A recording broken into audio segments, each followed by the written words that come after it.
Je suis le directeur exécutif de l'ONG Ndeye. En fait, nous avons organisé la journée du talibé,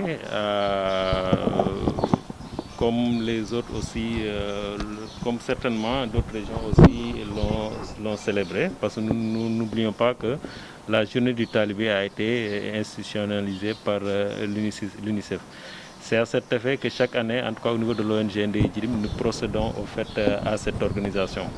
Maintenant, ce qui était clair, c'est que c'était, comme l'a dit mon prédécesseur, le préfet, c'était de voir au fait la loi statuant sur les daras modernes.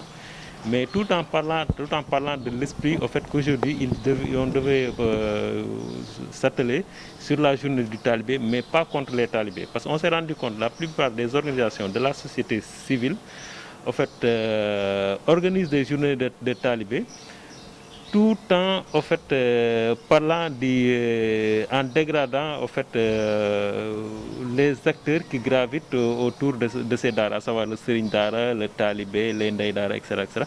Alors que pour Ndeye Djirim, c'est l'occasion de valoriser le talibé et l'ensemble des acteurs qui gravitent autour de ce dara. Parce que tout ce qui se fait au niveau des daras n'est pas négatif. Il y a des choses qui sont très positives et qu'il faudra valoriser. C'est vrai que pour un premier temps, il faudra diagnostiquer, voir le mal où ça se trouve et essayer maintenant de voir comment il faudrait apporter notre solution. C'est ainsi que nous nous inscrivons dans la dynamique quand même d'améliorer les conditions de vie et d'apprentissage des enfants talibés à travers le projet PAP2. Et aujourd'hui, la thématique que deux Serigne Dara ont développée, donc des gens qui s'y connaissent, qui ont vécu, ils nous ont parlé de la modernisation des Dara, les difficultés qu'ils ont dans l'adoption de ce projet. Et il en ressort que, si par exemple, même s'il y a une majorité qui s'est dégagée, mais il y a quelques quand même Serigne Dara qui sont réticents par rapport à ça. Et je pense que quelque part, il faudrait quand même les amener à rejoindre cela, même quitte à revoir même le contenu pour essayer de voir ce qu'il faudra faire. Parce que quand il y a des gens qui sont réticents, c'est parce qu'ils sont réticents quelque part sur une partie du contenu. Mais je pense que ce sera l'occasion quand même de les amener autour d'une table pour voir ce qu'il faudrait faire et être très prudent par rapport à ça. Quelle est la nature des dons? Pour les dons, ça entre, comme je le disais, dans le cadre quand même des conditions d'apprentissage et de vécu du talibé. D'abord, pour les appareils de télévision, nous avons offert des appareils de télévision. Bon, pas seulement pour regarder certains programmes qui risquent de les abrutir, mais comme le précisait la gestionnaire du projet, ça a un objectif aussi pédagogique.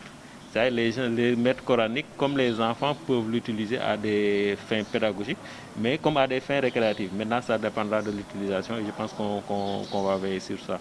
On leur a aussi doté d'ordinateurs fixes pour qu'ils puissent quand même s'initier à l'informatique et pouvoir gérer leur base de données conformément aux écoles formelles.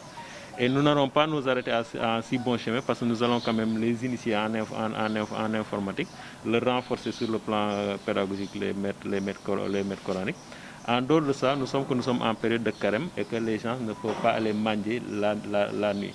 Donc nous leur avons doté en tout cas des kits alimentaires pour qu'ils puissent quand même parvenir à leurs besoins sans pour autant sortir la nuit pour aller commander sur ça. À quel montant?